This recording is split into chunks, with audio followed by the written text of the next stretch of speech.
میگن اگه داخل کف یکی باسی اونو میگیرید. حالا منم داخل کف یک یعنی کراکرات بودم اینم گرفتم.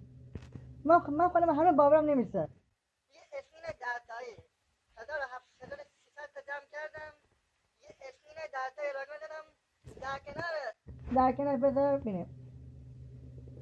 در کنار این چیزی که اینجا داریم میبینید اینا تانک، موتور و ماشین عشق بهم داد. از نفت قاطی کردم رفتم آقا همین داد مونو بهمون داد.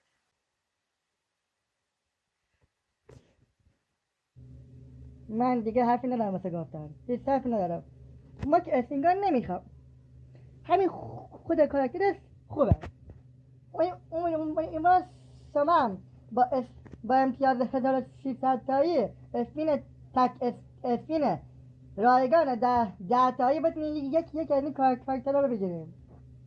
اگر من حواسم بود میرفتم واسه اسینگار میدادم که 100% احتمال زیاد بهم میداده. الان میخوام برم ببینم میتونم یکی از اینا رو بگیرم. اسپین 10 تایی، نه اسپین تکی دیگه. برم بالا نمیادم.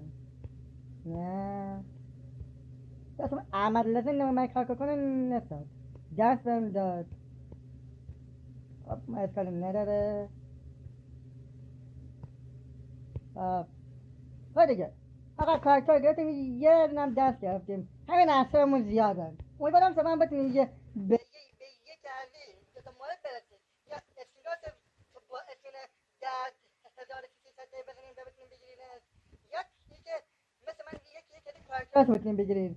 امیدوارم شما مثل من شانس داشته باشید. تا یه ویدیو دیگه خداحافظ. من واقعا الان مثلا 2 ساله از همون روز اولی که عکس و ویدیوی کارکتر رو دیدم رفتم تو کفتو.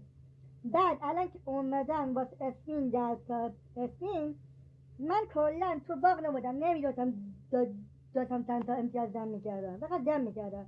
بلکه الان اومدم نگاه کردم دیدم 1300 تا امتیاز دارم.